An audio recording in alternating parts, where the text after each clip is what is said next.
for something completely different. Huh, a box. What's in the box? 15 bucks at my local thrift shop. Polavision. You can see, as the inscription says on the little card here. First Super 8 film in cartridge format. In a cassette format.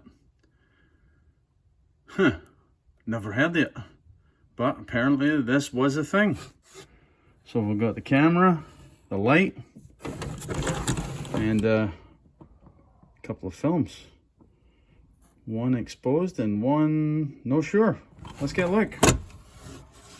For 15 bucks, how do you go wrong? It's a piece of history, right?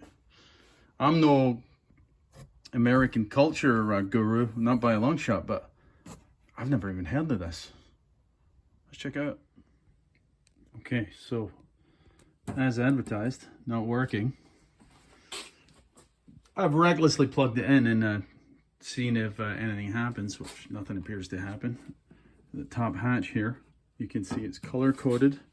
How you load the film. Again, it looks similar to a video cassette from back in the day, right? Smaller, but it's a Super 8. 8mm. Super 8? 8mm. Film. And the beauty of this rig was that you would shoot it in the camera, right? And then you would pop it into the viewer, which is kind of like a wee telly. And when it would rewind the cartridge, the developing chemicals were internalized in the cassette. So as you rewound it in 90 seconds or 2 minutes later, whatever it is, I haven't even read the instructions, it would develop the film and you could watch it in playback right away. So I've never even heard of this thing. Polavision by Polaroid. You can see here, there's a little lens. So it's completely analog. It is not a videotape. It is completely analog. You can see there's a little lens. And when you pop the cassette into the mechanism, there's a little port that lines up. It's color coded, as you can see. Again, cleverly color coded so you can get it arranged correctly.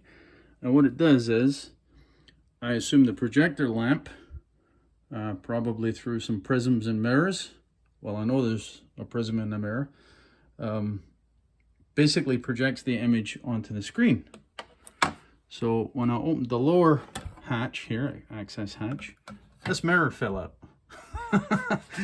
Which again, I'm pretty sure. Hang on, boys. Hang on. It's likely to be mounted in here. And the projection comes down from the lens, reflects off the mirror onto the screen. So I don't know how long that has been sitting there. I'm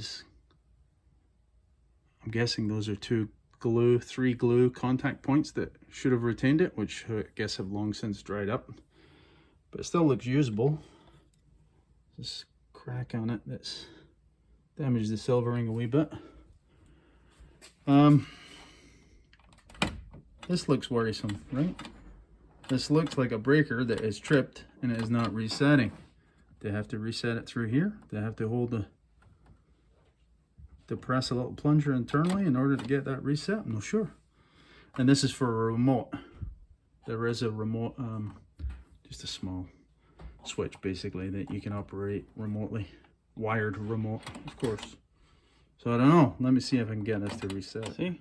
Resist the temptation to just plug stuff in and hope for the best. That's not a breaker. That is the eject button. That is the eject button under there. Looks like a breaker to me, but it's an eject button apparently. And yeah, no bueno. She's plugged in, nothing going on. Seems like a power supply issue to me. Could be wrong. Yeah, so in any case, yeah, this is a first look.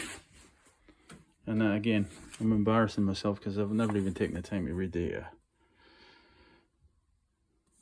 instructions, what little instructions I have with it here, guys. But I thought this was pretty amazing, you know, like There's the little cartridge. This is another tape inside that film.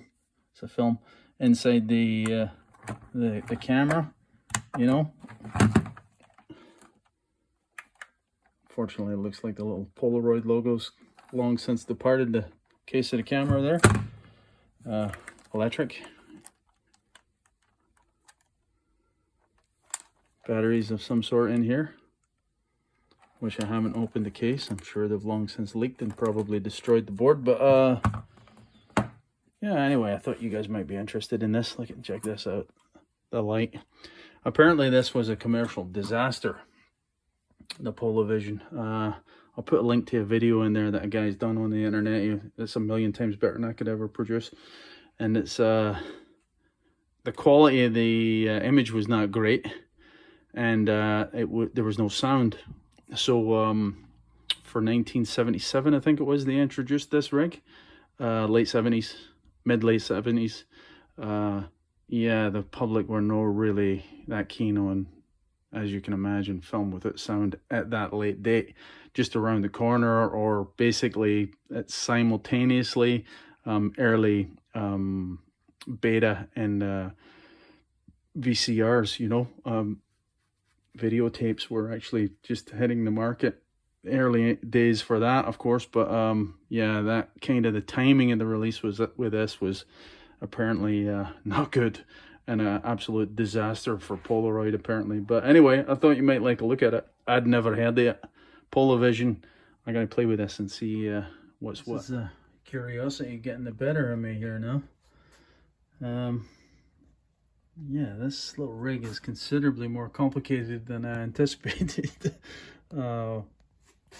Wow, yeah, here you can see the transport mechanism is clearly retracted from the cassette, as you would expect. Board. Contacts that go onto a wheel there. I assume there's a trace on the wheel, and it probably tells the board the various position of the mechanisms, I take it. I don't see, I was hoping to see a fuse because it seems like it's dog dead, which kind of points to a power issue of some sort. It could be anything, of course, but it seems like anything works. Yeah,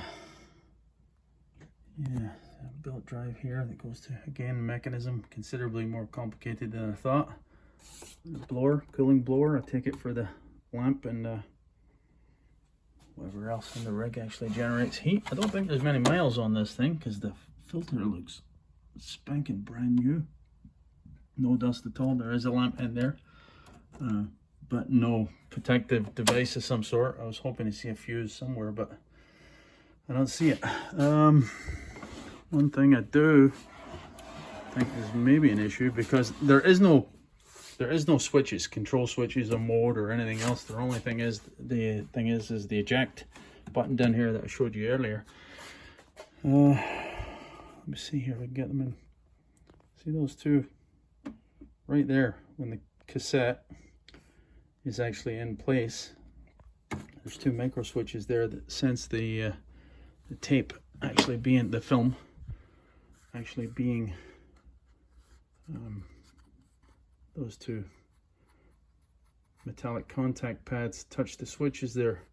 So there's a possibility there's something going on there as well, because as far as I can tell from the instructions in a couple of videos I've seen people talking about this, it's basically fully automatic. You know, you drop the tape in and it rewinds or processes the film initially if it has never been done so, and then you can actually watch it.